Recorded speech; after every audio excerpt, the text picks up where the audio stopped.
Buenas noches. Soy Vicente Matijasevic y quiero en este momento hacer una pequeña reflexión en torno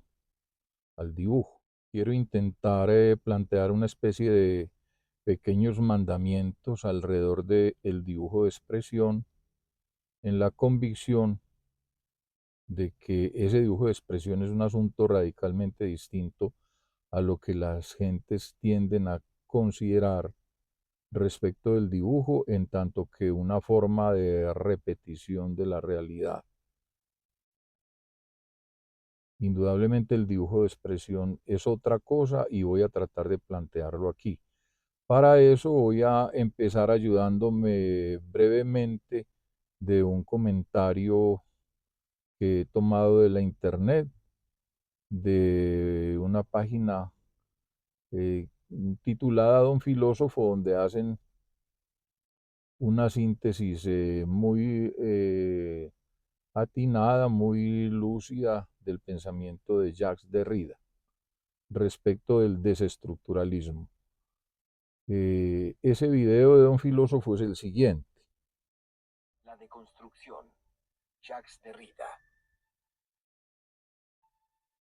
Imagina que te acercas a un libro, un discurso o incluso una idea con la intención de comprenderla. Tradicionalmente, asumimos que el texto tiene una estructura clara y un significado estable, que las palabras se conectan entre sí como piezas de un rompecabezas que, al ensamblarse, revelan una verdad sólida. Para Jacques Derrida, no todo es tan simple. Para él, todo texto, toda idea, contiene grietas internas, contradicciones y puntos ciegos que, si los examinamos detenidamente, desmoronan la aparente solidez de su significado. Esto es, en esencia, la deconstrucción. No es un martillo que destruye todo, como a veces se malinterpreta, sino un lente que revela las complejidades, ambigüedades y tensiones internas de cualquier sistema de pensamiento o lenguaje. Derrida está interesado en mostrar cómo los significados se sostienen precariamente sobre un entramado de supuestos y oposiciones jerárquicas. Por ejemplo, cuando leemos algo tan simple como justicia es dar a cada quien lo que le corresponde, la deconstrucción nos pide que cuestionemos ¿qué significa justicia? ¿Quién decide lo que corresponde? Lo que quiero plantear al respecto del trabajo de Jacques Derrida es que en realidad él está mostrándonos el abismo en el que los seres humanos existimos frente al acto de la comunicación. No podemos perder de vista que el propósito de toda comunicación hablada o escrita está intentando no solo develar un aspecto explicativo del mundo, que está intentando ejecutarse por parte de quien habla o escribe,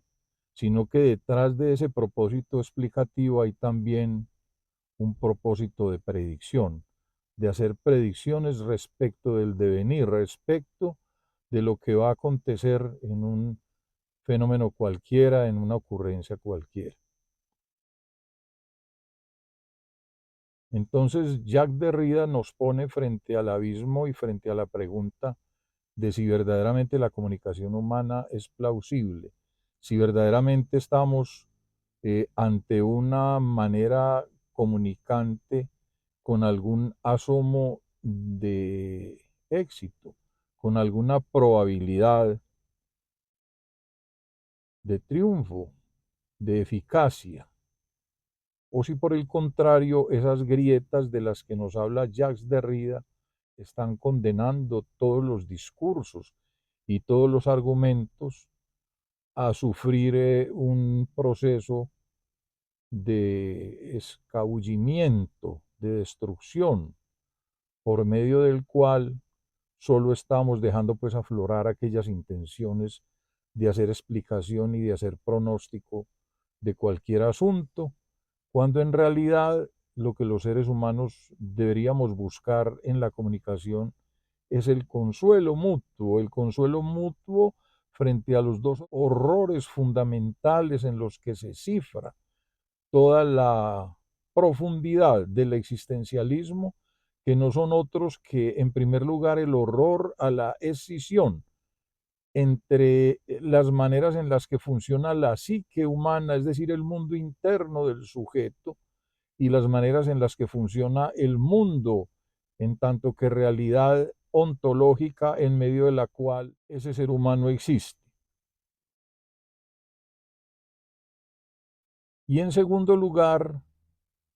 aparece pues el segundo horror metafísico terrible que da pie a todas las fuerzas de ese existencialismo del que estoy hablando, que no es otro que el horror a la muerte. Frente a esos dos horrores, tejemos todos los hilos de la comunicabilidad, y lo que Jacques Derrida viene a decirnos es que esa comunicabilidad está viciada por dentro, es decir, está traspasada por los hilos y por las grietas de asuntos que parecen coherentes y que sin embargo esconden el drama inespecífico y el drama de protuberancias que no funcionan, de aspiraciones que se derrumban a las puertas de cualquier expresión verdadera que quiere comunicar asuntos y sin embargo no deja más que un inhóspito escenario de dudas y de confrontación. Por ese motivo entonces viene la pregunta fundamental de esta pequeña reflexión, de este pequeño video, y es si el ser humano entonces está condenado a un fracaso respecto de la comunicación.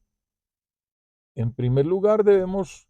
desglosar el hecho de que la comunicación pues no busca, no se propone los factores explicativos ni los factores de pronóstico respecto del mundo, sino que la verdadera comunicación debería intentar el consuelo, consolarnos frente a esos horrores que ya he dejado manifiestos, consolarnos frente al horror de la sospecha respecto de la escisión fundamental entre la psique y el mundo en primer lugar, y consolarnos frente al horror de la muerte. Lo que ocurre aquí es que el pensamiento humano tejió una estrategia para enfrentar esos horrores que no deja de ser más que una estrategia nuevamente inhóspita, que no es otra que la estrategia de la numerosidad, es decir, cuando el ser humano supone que hay una escisión fundamental entre la psique y el mundo, se lanza en un propósito descabellado que no es otro que el de suponer que en esa escisión entre la psique y el mundo puede, sin embargo, hallarse algún elemento traductor que ejecute, pues, una interpretación de las maneras como actúa la mente y de las maneras como actúa el mundo en sí. Y de manera sorprendente, el ser humano encarga ese fenómeno traductivo al número, encuentra al número y se dice a sí mismo: a través de la numerosidad vamos a ejecutar toda una interpretación de la aparente escisión que supone ese ser humano que inventa ese número como una escisión aparente y no fundamental, cuando en realidad, a partir, sin embargo, de la injerencia del número, se van a construir todos los discursos y todas las argumentaciones imaginables, sin que sea posible, sin embargo, derribar todas las problemáticas que Jacques Derrida nos está manifestando. Es decir, sin que sea posible impedir que todos esos discursos y esas argumentaciones vuelvan a llenarse de grietas, vuelvan a llenarse de fisuras por medio de las cuales toda la coherencia va a fracasar. Entonces viene la pregunta: ¿está condenado el ser humano a una imposibilidad de lo comunicante? Y la respuesta, desde mi punto de vista, es: al ser humano solo le queda como fuente fidedigna de una comunicabilidad verdadera el dibujo. El dibujo es el entronque por medio del cual el ser humano puede escapar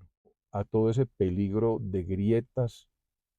y de inconsistencias en los discursos y en las argumentaciones, pero el dibujo no entendido como una representación de la realidad, ni como un convidado de piedra que tiene por propósito repetir las estructuras del mundo, descubrir las estructuras de la realidad para convertirlas en entidades dibujables, sino otro asunto absolutamente distinto, que no es otro que el del dibujo como forma de expresión, es decir, el dibujo de expresión. Entonces viene aquí la pregunta, ¿qué es el dibujo de expresión? ¿Cómo puedo plantear frente a ese dibujo de expresión unas metodologías reflexivas que no se conviertan nuevamente en otro argumento que va a llenarse de las mismas fisuras que Jacques Derrida encuentra en todo argumento, ni otro discurso que vaya a llenarse nuevamente de esas fisuras? Eh, para plantearlo así, quiero nombrar a continuación una suerte de 5 mandamientos fundamentales del dibujo de expresión, que son los siguientes, entendiendo que ellos no son en realidad el fundamento de un discurso ni el fundamento de una argumentación, sino que son todo lo contrario.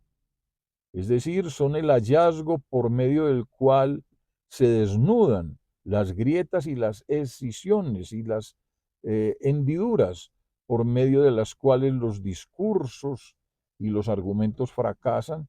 para plantear una forma de comunicabilidad exenta de esa sed de coherencia que se anida pues en la palabra hablada y escrita. En esa consideración entonces voy a plantear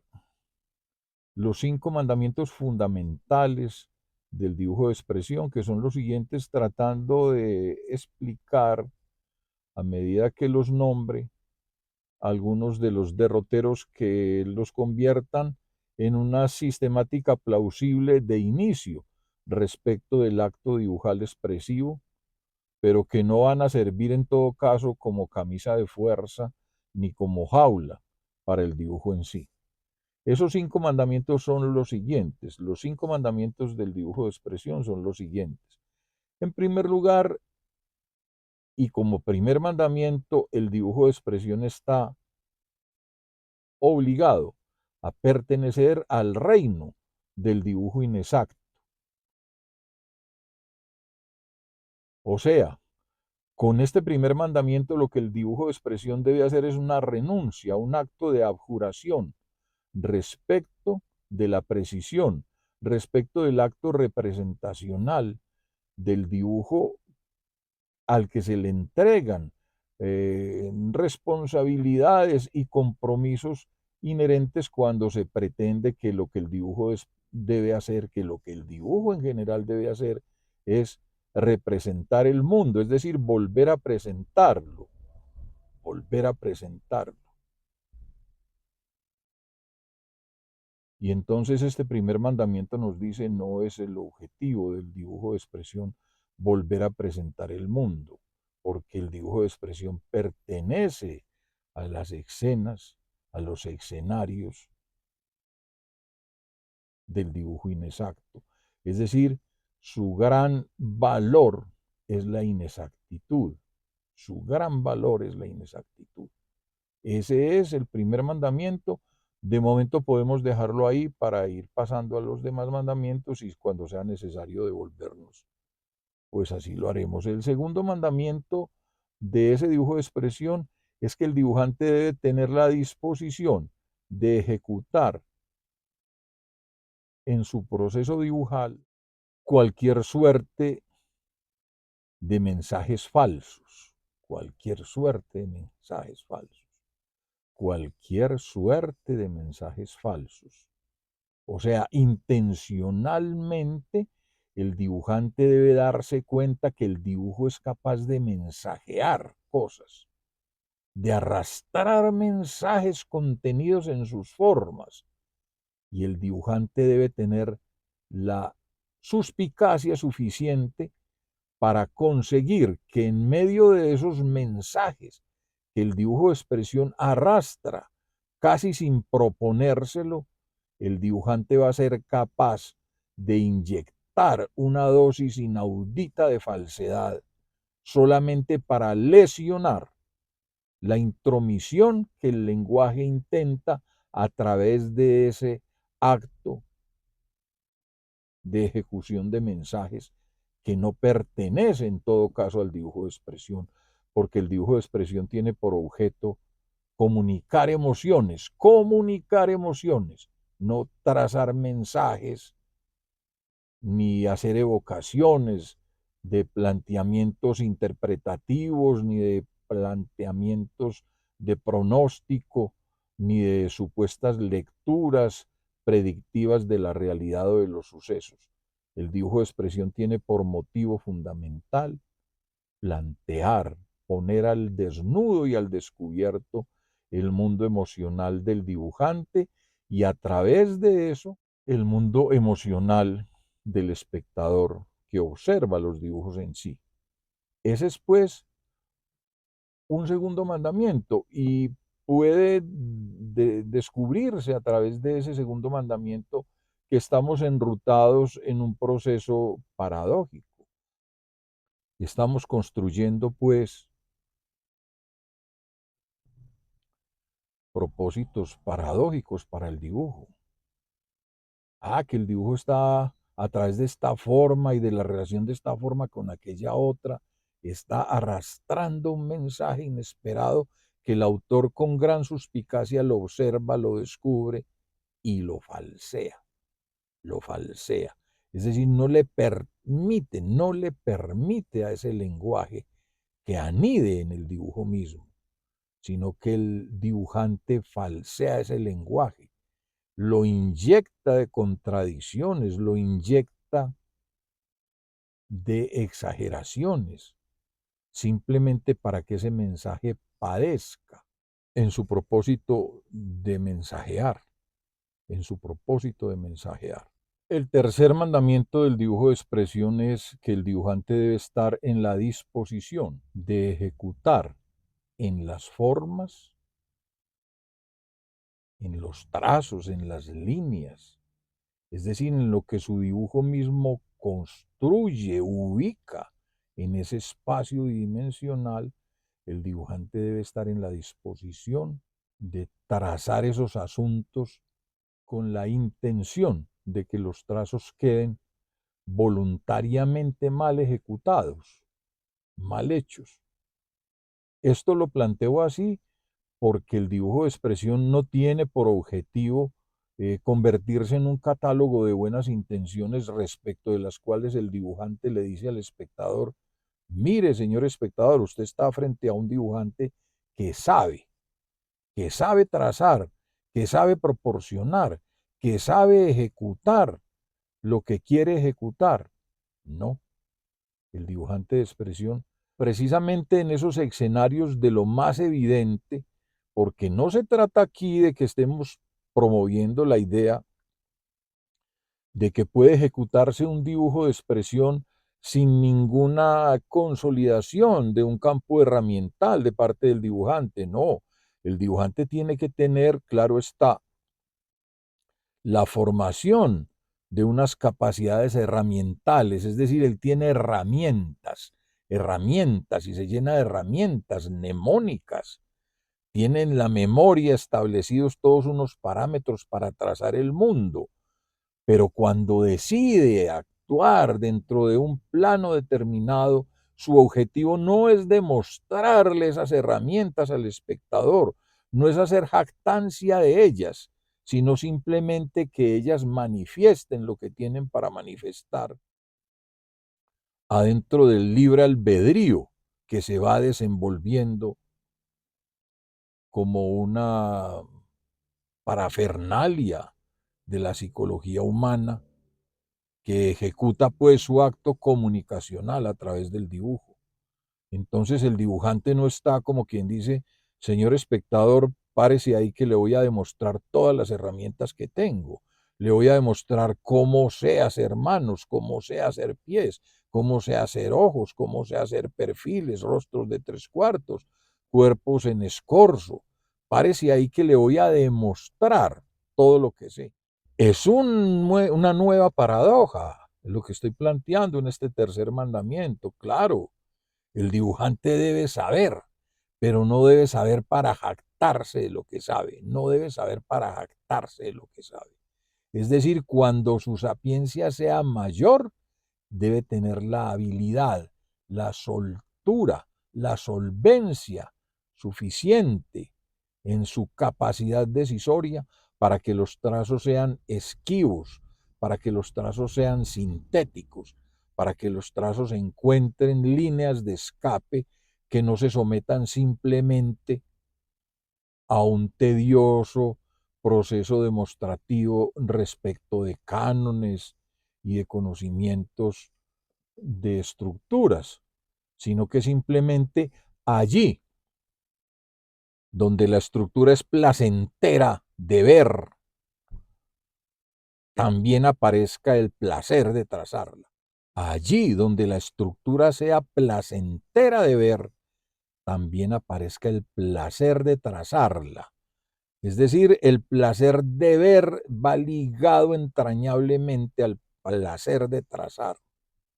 Y allí donde el placer de trazar se lesiona por cualquier motivo, por cansancio, por fatiga, por una cosa sobreevidente en un dibujo determinado, el dibujante debe tener la capacidad de síntesis suficiente para escabullirse de ese fenómeno trazante, dejando evidencia de lo que quiere poner en el dibujo, pero no presentándose simplemente como un artesano que demuestra unos conocimientos y unas proporciones. Entonces, obsérvese que este tercer mandamiento vuelve a ser paradójico. O sea, estamos desarrollando una metodología de las paradojas en el dibujo de expresión. En primer lugar, cuando decimos el dibujo de expresión pertenece al reino de lo inexacto.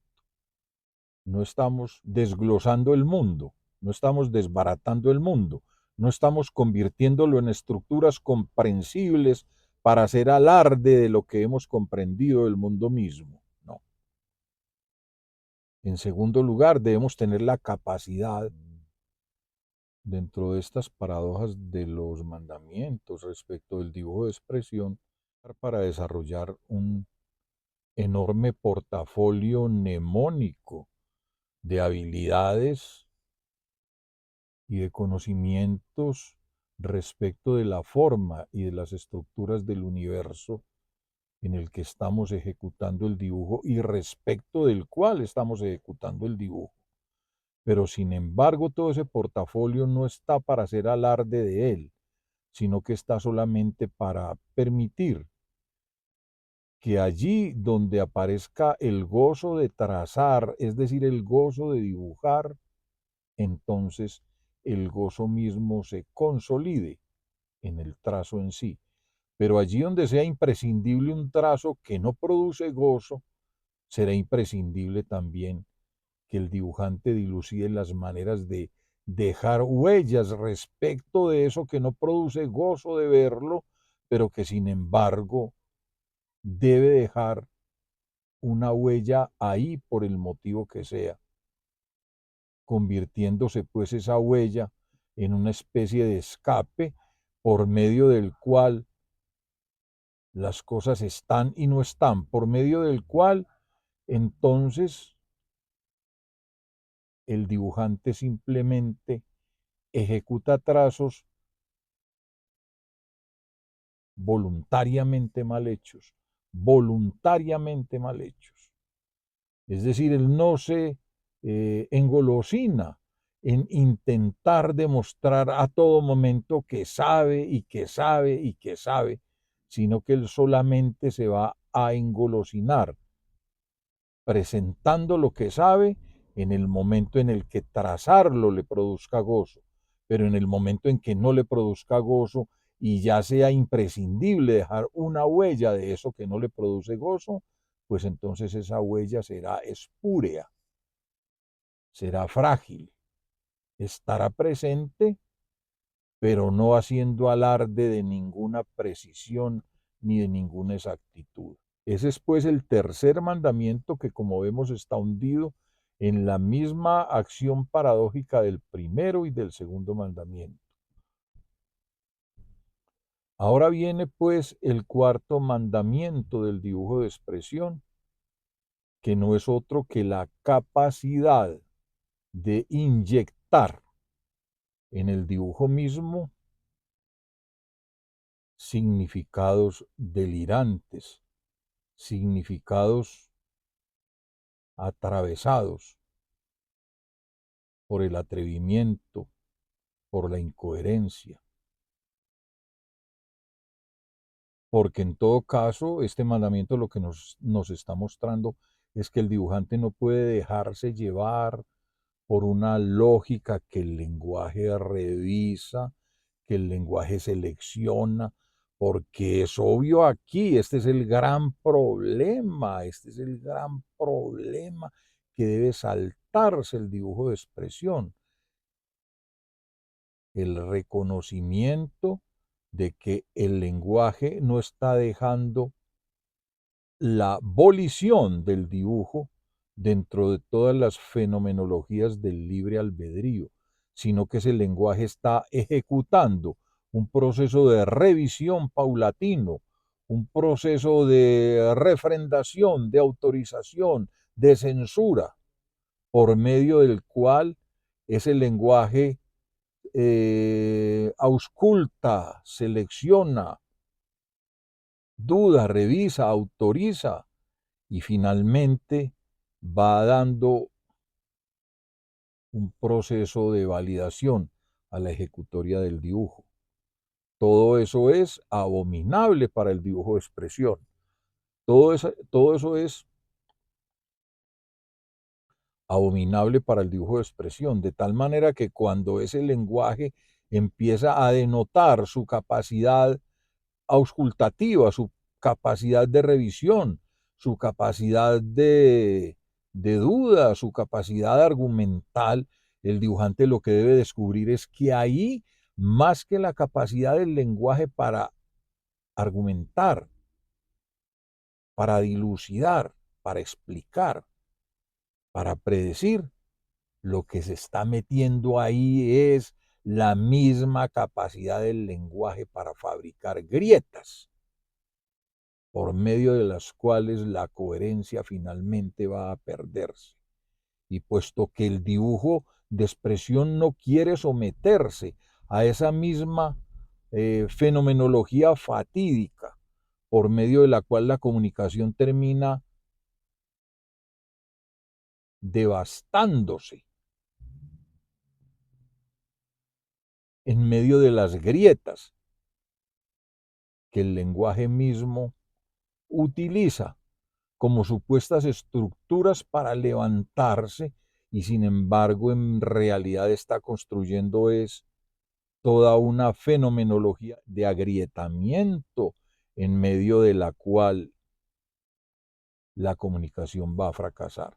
Entonces, de esa manera, en el cuarto mandamiento no estamos diciendo lo mismo que en el segundo, algo semejante. Mientras en el segundo decíamos, el dibujante debe ser capaz de meter mensajes falsos en el dibujo. Es decir, cuando se da cuenta de que el dibujo está empezando a arrastrar mensajes, él debe ser capaz de falsearlos. En este cuarto mandamiento, el dibujante vuelve a auscultar, ya no si el dibujo está arrastrando mensajes, sino si el dibujo está arrastrando significados, significados. Es decir, el mensaje parece una estructura interpretativa, casi jeroglífica. El significado es más drástico, es más evidente. Entonces, mientras el mensaje es una elucubración interpretativa que el dibujante debe falsear, en este cuarto mandamiento no aparece ya el mensaje, sino que aparece es el significado. No aparece el mensaje, sino que aparece es el significado. El dibujante debe ser capaz de coger al significado y arrojarlo al territorio de lo voluntariamente falaz, porque el dibujante tiene claro que al dibujo no le puede permitir plantear mensajes ni plantear significados, ni plantear lógicas de construcción, ni plantear demostraciones de herramientación, ni plantear maneras de pertenecer a ningún mundo de lo exacto. No, el dibujante sabe que al dibujo de expresión debe arrastrarlo por lo inexacto, debe arrastrarlo por los mensajes falsos, debe arrastrarlo por los trazos voluntariamente mal hechos y debe arrastrarlo otra vez por los significados falaces, confusos, contradictorios, porque el dibujante de expresión tiene claro que su gran enemigo es el lenguaje, que si se mete con el lenguaje o permite al lenguaje que se meta con el dibujo, lo que está permitiendo es que el dibujo nazca plagado de las mismas grietas que el lenguaje se inunda siempre que se construye. No estamos en esto planteando, claro está, una oposición a los procesos lingüísticos, ni una oposición a la comunicación a través de la palabra hablada o escrita. No. Bienvenido el lenguaje, bienvenida la expresión de la palabra hablada o escrita. Pero estamos dejando de manifiesto que es ineludible que ese lenguaje hablado y escrito se inunde de grietas. Por lo tanto, no vamos a permitirle que en su sed, no vamos a permitirle que en su sed sintáctica esas grietas se presenten como asuntos fundamentales que lesionan al lenguaje mismo, que lesionan el acto mismo de la comunicación, sino que vamos a tratar de crear un escenario diáfano y puro de la comunicación que no tiene todos los énfasis puestos, sino única y exclusivamente en torno del mundo emocional, de la comunicación de estructuras emocionales a través de las fuerzas rítmicas, a través de las fuerzas rítmicas que construyen a lo dibujal. Fuerzas rítmicas, pues, que giran en torno, como ya lo dije en el video anterior respecto del dibujo inexacto, que giran en torno de la relación entre el mundo abstracto y el mundo representacional, o entre el mundo gestual y el mundo emplantillado, o entre el mundo silente y el mundo significacional. En esas tripleta de dobles asuntos. O sea, vuelvo a repetir, lo abstracto confrontando lo representacional, o si se quiere decir al contrario, lo representacional confrontando a lo abstracto, en cualquier orden que se diga. En segundo lugar, lo emplantillado confrontando a lo gestual, o lo gestual confrontando a lo emplantillado. Y en tercer lugar, lo silente confrontando a lo significacional o lo significacional confrontando a lo silente. Esas son las tres estructuras fundamentales en medio de las cuales se desarrolla el dibujo,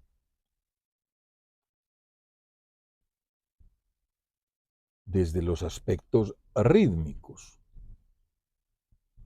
Y en medio de esas estructuras rítmicas, el dibujo adquiere la capacidad de comunicar emociones, emociones, no significados ni mensajes, emociones, no significados ni mensajes, emociones. El dibujo no está para mensajear significados, ni para significar mensajes, ni para enredarse con argumentos, ni con predicciones. No, el dibujo está para comunicar emociones,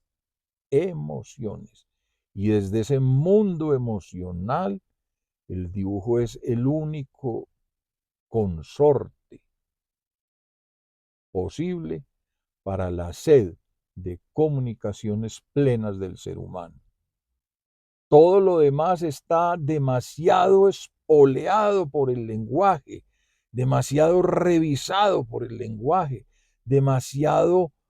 asaltado por el lenguaje, o sea, la canción, la poesía, las matemáticas, la novela, el cuento,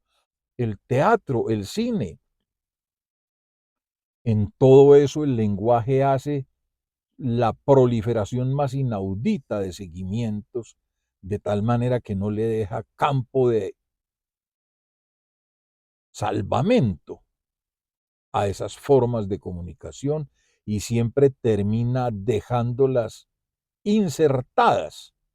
en la misma capacidad de lesiones que ese lenguaje hablado o escrito teje alrededor de las grietas que nos anuncia Jacques Derrida en su filosofía del desestructuralismo. Jacques Derrida nos plantea que ese desestructuralismo no está anunciando un fracaso de la comunicación, sino que está anunciando la necesidad para hacer verdadera disección liberatoria de lo que decimos y de lo que pensamos. Pero yo estoy proponiendo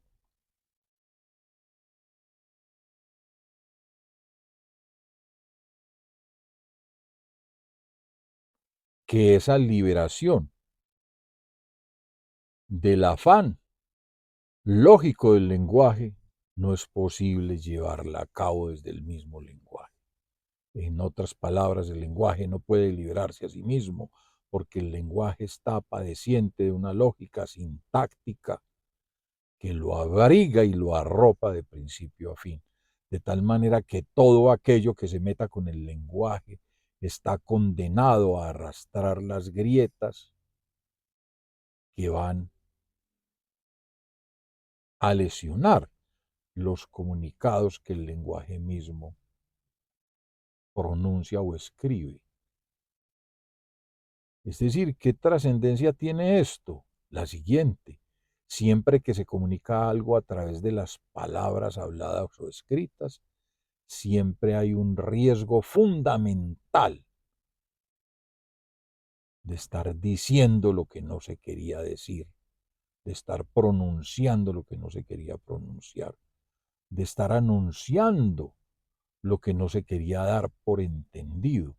de tal suerte que el lenguaje carepita en ese mundo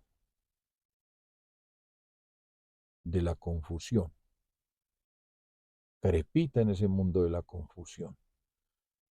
Entonces el dibujo de expresión se presenta aquí como el único territorio en medio del cual un acto comunicacional del ser humano se enfrenta al lenguaje y desnuda sus armas frente al lenguaje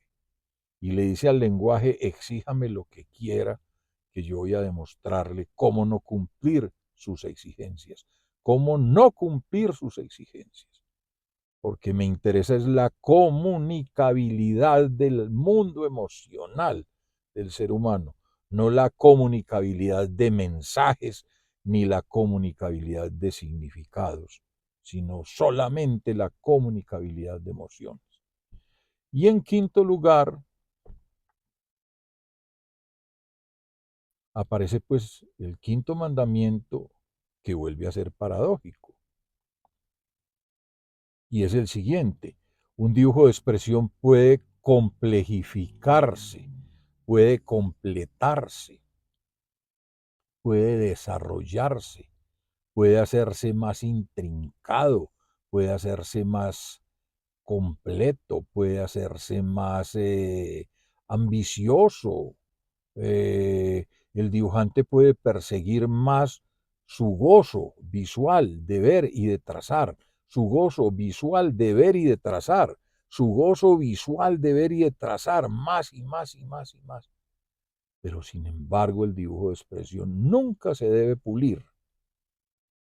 Es decir, completar, complejificar está relacionado con el acto de que el dibujante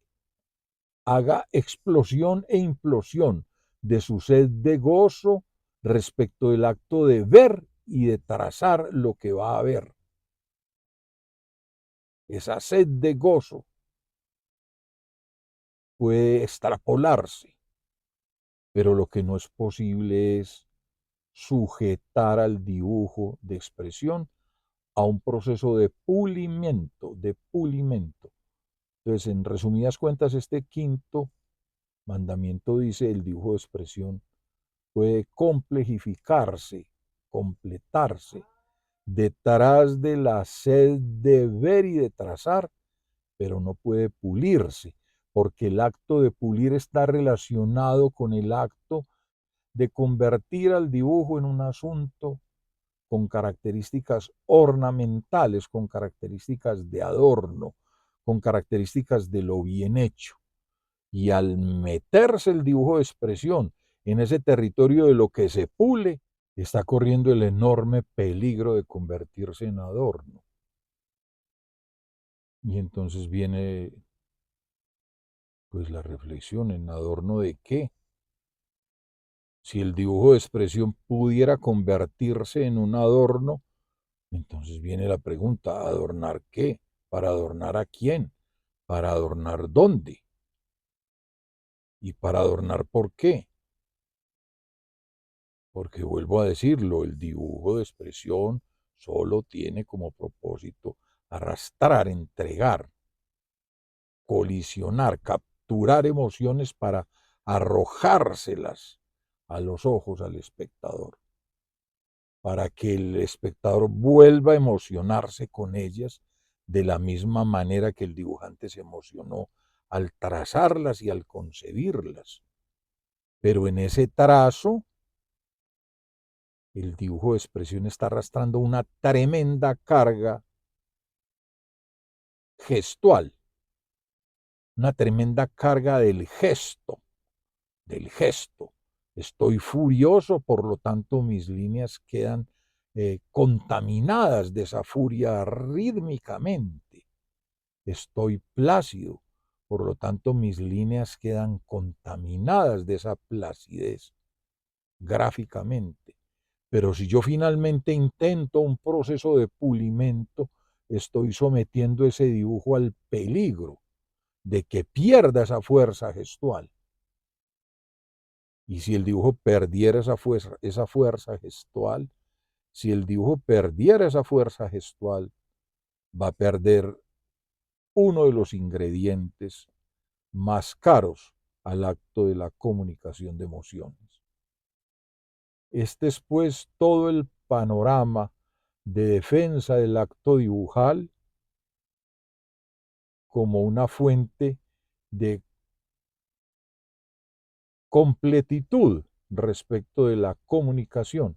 entre los seres humanos. Sin el dibujo de expresión, el ser humano está más indefenso frente a la lógica sintáctica, está más sometido a esas grietas de la lógica sintáctica, está más proclive a que esas grietas lo atrapen y lo pongan a padecer en el apretujamiento de sus filos inhóspitos y a que su capacidad comunicacional del ser humano quede estropeada en medio de esas grietas. Entonces, aquí para terminar, podemos pasar de Jacques Derrida a Gilles Deleuze, cuando Gilles Deleuze nos plantea que el arte no es un acto de comunicación, sino un acto de resistencia. Y entonces, pues, pareciera que eso controvierte un poco todo lo que estamos diciendo, pero en realidad, pues ahí vuelven y se presentan las grietas por medio de las cuales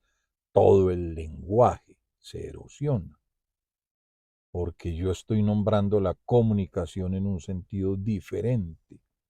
al que utiliza Gilles Deleuze. Y estoy refiriéndome a la disposición de él para la resistencia desde otras perspectivas. Y voy a concederle toda la razón, claro está. El arte tiene por objeto un acto de resistencia. Pero ojo ahí, porque no es solo una resistencia frente a las estructuras de los argumentos o de los discursos, sino que es una resistencia incluso frente a las estructuras del lenguaje mismo. El dibujo como fuente primigenia de todas las artes, lo que se está presentando es a anunciar que el lenguaje está excesivamente falseado por esas grietas que nos anuncia Derrida, pero que él no se atreve a convertirlas en un territorio que lesione la comunicabilidad humana, sino que supone que ese lenguaje puede liberarse a través del proceso de la reflexión y de la revisión liberadora de todo lo que se dice. Pero aquí, desde el aspecto de Deleuze, cuando nos anuncia que el arte no debe ser o no debe tener por objetivo comunicar, sino resistir, entonces debe anunciarse resistir a qué. Pues está bien, resistir al lenguaje mismo, resistir a la misma sed del lenguaje respecto de su propia lógica sintáctica.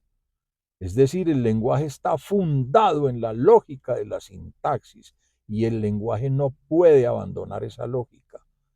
Él padece esa lógica y una vez el ser humano entra en ese mundo de esa lógica, va a hacerse un sujeto padeciente adentro de la lógica misma de la sintaxis en medio de la cual el lenguaje trata de desarrollarse.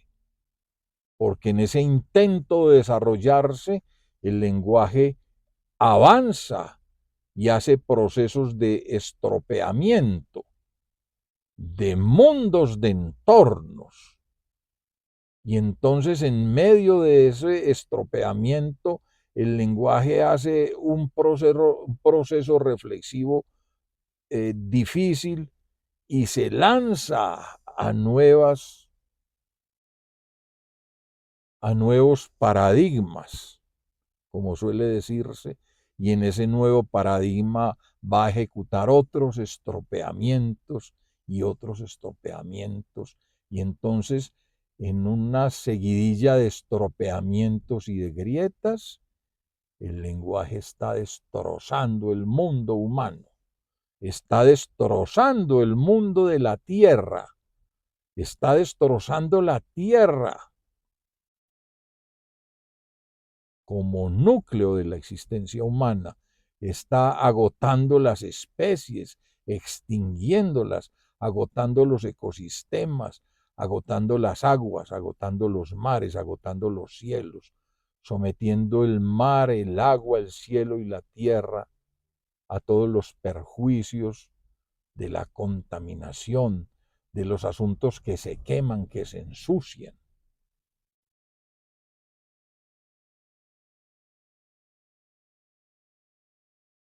Entonces,